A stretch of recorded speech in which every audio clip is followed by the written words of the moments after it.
ahead and either mute me on Discord or just exit the call, and I'll go ahead and do what I do. Turn on our team's vision. It's one of these, right? It's this one. Alright. So, something you always want to think about when you start a game is what is your team's win condition? So, if you look at our team and their team, we do not have a front line. This game we have an Italy and we have a Fiora. So, our win condition is going to be reliant on split push or picks. That's something you can tell right away just by what we chose as our champions. So if you want to look at what we're going to do with split push, right?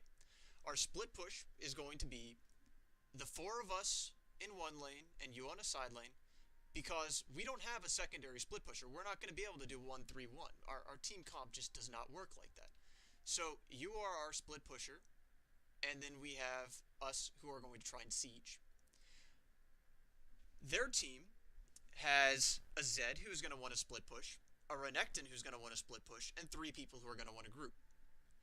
So what this means is their team is going to do a 1-3-1, and we're going to try and do a 1-4. That's what this setup leads us to believe. And they do this partway through the game. You recognize this, or maybe not you specifically, but we can see it happening because of how the Tristana and the Janna were pushing down this turret, and then we all focused mid, but it was, we were still losing something because we were so far behind. So what this game is all about is it's about map pressure, and it's about being able to 1v1. So for you, what you need to be caring about in the 1v1 is Zed and Renekton. Now, you also need to be a little bit concerned about the Cho'Gath, because as Fiora, Cho'Gath's silence can fuck your combo up incredibly terrible. It'll be very bad. So, from the start of this game, you know what you should be building, and you know what you should be focusing on. This means, honestly, you want your team to go more or less even, and then for you to have enough pressure on your side of the map in order to keep at least one of them from being able to create a split push. And then you should be able to respond to either of them mid-game. So what this means, the Renekton has a stun that can do a lot to you, but you can parry that. And the Cho'Gath has a lot that can fuck you up with the silence and the rupture. I don't think you can parry the silence very easily, but you can parry the rupture. Because of this, I would get Merc Treads this game. And that's because the silence, and you might still get stunned by the Renekton. You do get stunned by the Renekton a few times, I saw it. And you still have the Janna who can slow you and stuff. So you have enough things to make it worthwhile.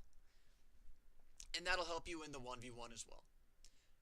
Now, to beat a Zed, you're going to need health and you're going to need armor. You're not going to beat him with just straight damage. But the other two guys, you're going to beat with straight damage. So this game, you rushed your Ravenous Hydra. It was a terrible item to get this game, because what you needed to do means that if you got the other version of Hydra, the health one, you would have been in a much better position to counter split push these guys, the Renekton and the Zed, because you would have had just more health. And also our team doesn't have a front line, so we'll talk about later how whenever you did group and posture, it did nothing. So your build, you kind of confused your build, I feel, this game, with wanting to just build straight damage, or maybe you're not just adapting enough. Your build this game was just full damage, and it wasn't a smart full damage. Because you weren't able to 1v1 the Renekton come mid-game. Your tower was gone and you were looking for roams. So something you did was wrong. If you're talking about, okay, my team was bad, yes, you're already made a lot of mistakes this game, but you weren't doing your job either. So we'll look into some of that. I tell you later on that you didn't want to do this, and you'll see why. So I'm just fast forwarding. I think I'm fast forwarding. Yeah, I am. Alright. Do you see what's happening here? Right here, right now? You're going to miss experience, and he's going to have level advantage. Okay, maybe you don't miss experience, but he definitely has the push-off on you. And in top lane, level 2 is a huge thing. And I'm sure you know this. I'm sure you know this. But if you know this, why did you do this? There was no reason to put the ward over here if you were going to essentially put yourself in a losing lane position from the very get-go. Now you did some good damage to him, but you're gonna get out leveled if he presses this. Yeah. Look, you're now zoned out. That's not something you want, and that's something that's really simple. That you put yourself at a disadvantage by doing this. Don't do this. Ward early or don't ward.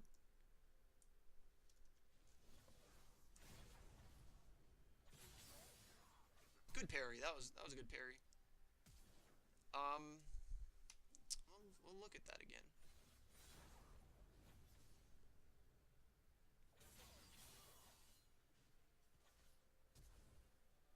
All right.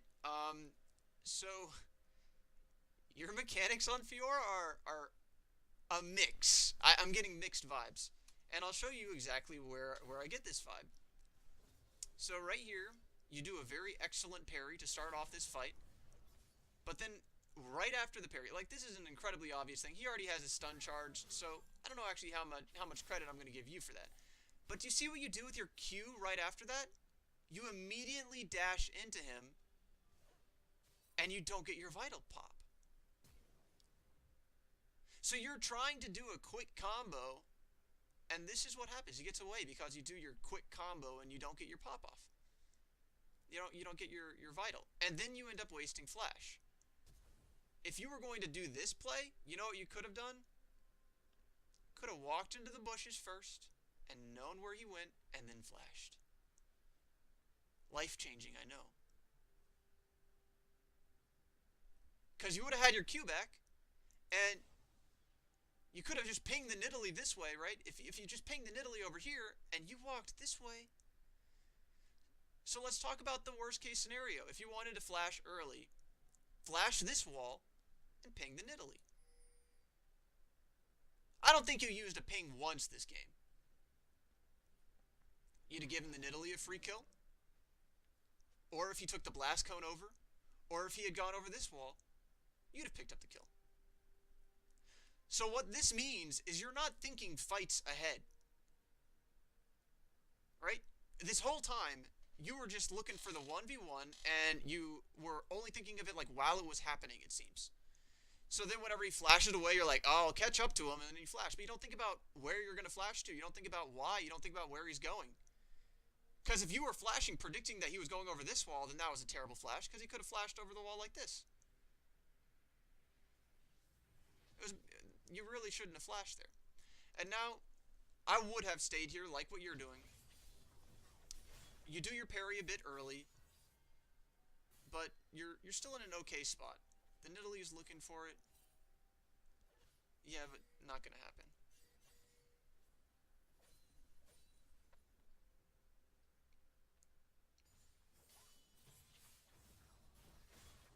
Hmm.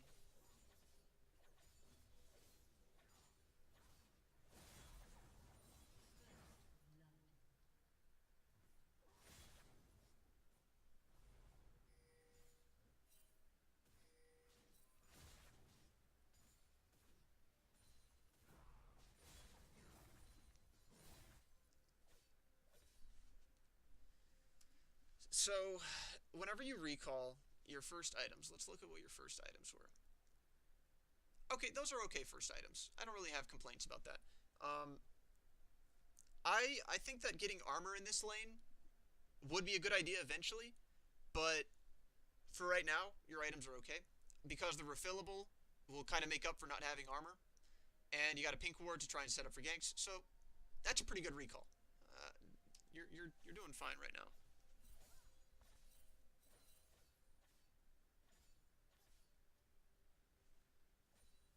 But okay, let's look at that. Let's look at that. Because you teleported back to lane. Remember how you didn't have TP?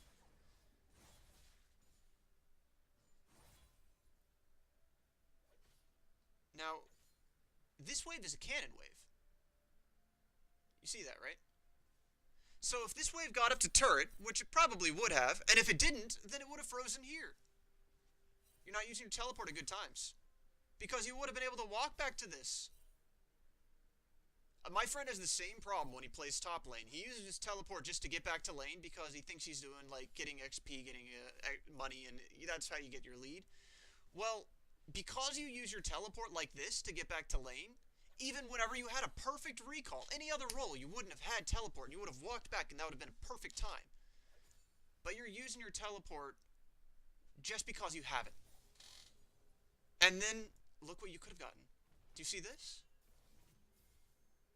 Yeah, I'll bet you see this. Do you know what 2 kills would have done to our win condition? Our win condition was you being able to out 1v1 people. And you know what? This is free gold.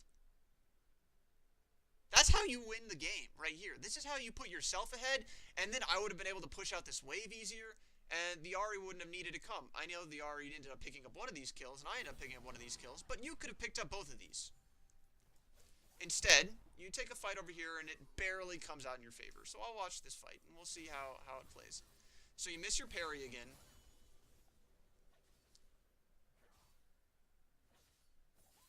And you miss your Q again, the vital. You've got to work on your Fiora mechanics. You're not hitting your vitals, and you've missed your parry, I think, at least 3 times out of 4 that I've seen this game. And the only time you got it was whenever he was really obvious with it. So you got to be a lot more careful with your stuff. And then you push out, and you recall. This is... So now you're demonstrating that you don't know how to manage waves. So earlier I just told you that you had a pretty good recall timer. Well, right here, this is a terrible wave to recall on. And this is going to be frozen. Do you see where this wave is? He could freeze this. And you just needed to stay in lane a little bit longer to push this all the way in, and you wouldn't have been in this you wouldn't have had this problem. And of course he just spam pushed it, so it doesn't really matter, but you could get punished really, really hard for that. That's not something you want to do. And you had a ward. No, you didn't have a ward. Hang on. Where's your ward? Your ward's over here. Your trinket. Yeah, you had a ward. You could have warded and then pushed that up a little bit more, and then you would have gotten into a good spot. And now you have your Hydra.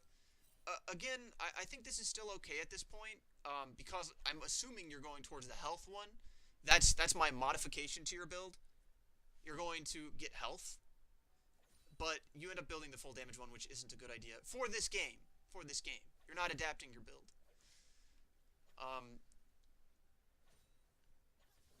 So yeah, just go back to our vision. I want this. I think you got that parry off, actually. Did you? Nope.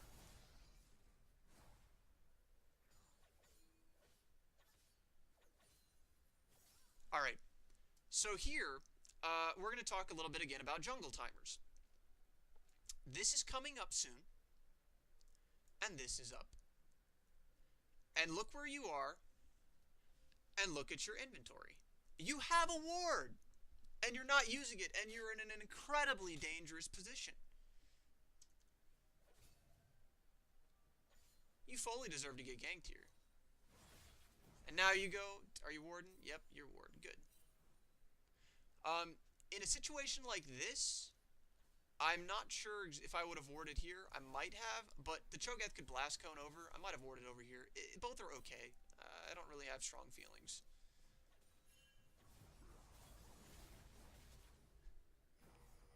Alright, you fully deserve to die there. I wouldn't have dived like that, and I wouldn't stay for this. Asking a... Okay, yeah, no. You ping for help, right? So you know you're gonna die. And you have no map awareness, because look at this. Look at where your team is. Who's gonna help you? So because